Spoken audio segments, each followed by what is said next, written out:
नमस्कार। जय श्री कृष्णा।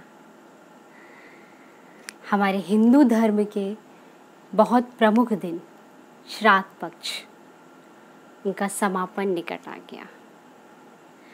हमने अपने पूर्वजों को बहुत प्यार से याद किया, उनको जो पसंद था वो भोग खिलाया, पंडितों को दान दिया, ये सब कुछ हमने किया। क्यों? क्योंकि जिससे हमारे पितृ खुश हो जाएं, जिसकी वजह से आज हम इस संसार में हैं, उनसे हमें कृपा मिलने लगी, उनका आशीर्वाद हमें प्राप्त होने लगे।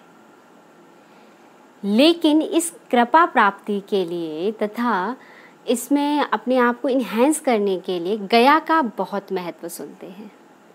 कहा जाता है कि गया पक्ष में जाकर हमने अपने पितरों का श्राद्ध किया है तो वह बहुत ही अच्छे से हमें खुश होकर अपने आप को तथा हमको, खुद तो मुक्ति को जाते हैं तथा हमें ढेर सारी शुभकामनाएं देकर जाते हैं, ऐसा हमने सुना है। अगर इस बात के लिए हम लोग श्रीमद् भागवत उठाते हैं तो उसके महात्म्य में बहुत अच्छी गया का महत्व, कि गया इतना श्रेष्ठ क्यों है, उसकी महिमा का वर्णन आता है। बहुत काल पहले गयासुर नाम का एक दानव हुआ करता था। वो भले ही दानव था लेकिन वो बहुत ही पुण्य किया करता था, तो उसका पुण्य इतना ज़्यादा बढ़ गया कि जिसकी हम कल्पना भी नहीं कर सकते। देवता भी उसके पुण्य से अपने आप को भयग्रस्त समझने लगे थे। उधर गयासुर ने अपने पुण्य के बल के कारण तथा अपनी भक्ति के कारण ब्रह्मा जी की तपस्या करना प्रारंभ कर दी। ब्रह्मा जी उसके तप से बहुत प्रसन्न हुए और उसको वरदान देने के लिए आते हैं। लेकिन जब ब्रह्मा जी वरदान देने के लिए आते तो गयासुर उनसे कहता है, हे ब्रह्मदेव, आप मुझे क्या वरदान देंगे? आप तो मुझसे वरदान ले लीजिए, मैं आपको वरदान देता हूँ।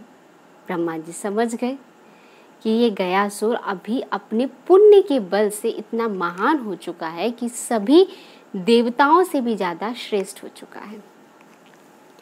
ये बात जब ब्रह्मा जी को पता चली तो उन्होंने कहा कि हे गयासुर, मुझे तुमसे तुम्हारा ही शरीर चाहिए।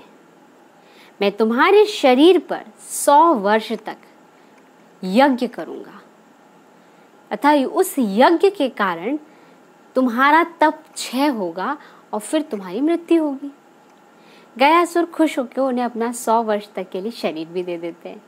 लगातार 100 वर्ष तक गयासुर की छाती पर यज्ञ वेदी बनाई जाती है और यज्ञ किया जाता है। लेकिन यज्ञ की जब 100वें वर्ष में पूर्ण आहुति हो जाती है, उसके बाद भी गयासुर खड़ा हो जाता है, उठ खड़ा होने लगता है। यह देखकर सारे के सारे देवता भयग्रस्त हो जाते हैं कि अब हमारा आसन गया, इंद्रासन गया। अब सृष्टि की संरचना में होने वाली जो भगवान की उपस्थिति है वो कहीं ना कहीं छीन ना हो जाए। इस चीज को देखते हुए सबके सब देवता भगवान नारायण का ध्यान करते हैं। जब भगवान नारायण को याद किया जाता है तो भगवान नारायण वहाँ प्रकट होते हैं और अपने दोनों पैरों से गयासुर की छाती पर अपना पूर्ण बल रख देते हैं। इस कारण से गयासुर के प्राण निकलते हैं उसके शरीर से।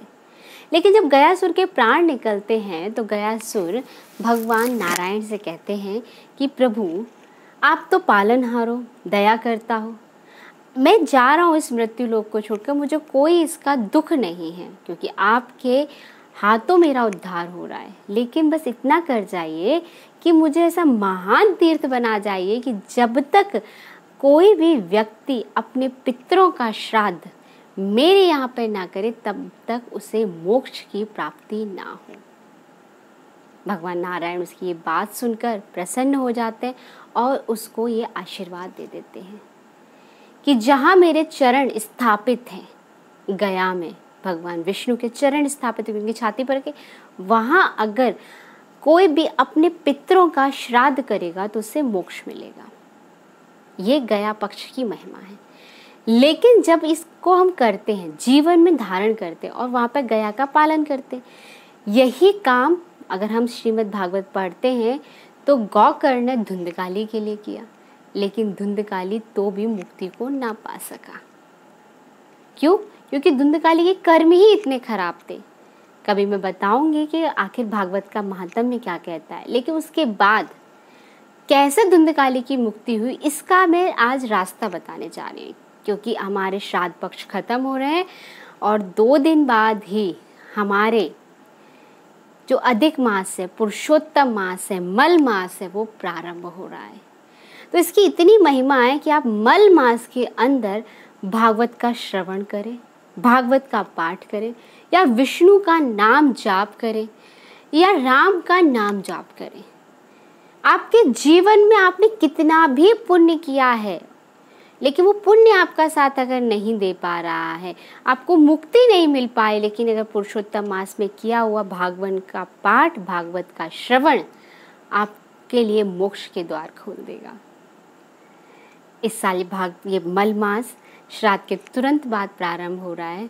आप खुद भी भागवत का पाठ करें, भागवत का श्रवण करें, विष्णु का जाप करें, जिससे बाई चांस कोई गलती हो गई हो श्राद्ध में भी पक्ष के अंदर, या हम गया में भी अपने पितरों को छोड़कर आए तो भी उनकी मुक्ति नहीं हो पाई हो, तो इसके कारण भगवान नारायण के कारण भागवत के पाठ से, विष्णु के जाप से शायद आपके पितरों को यथार्थ मुक्ति मिल सके, उनका उद्धार हो सके।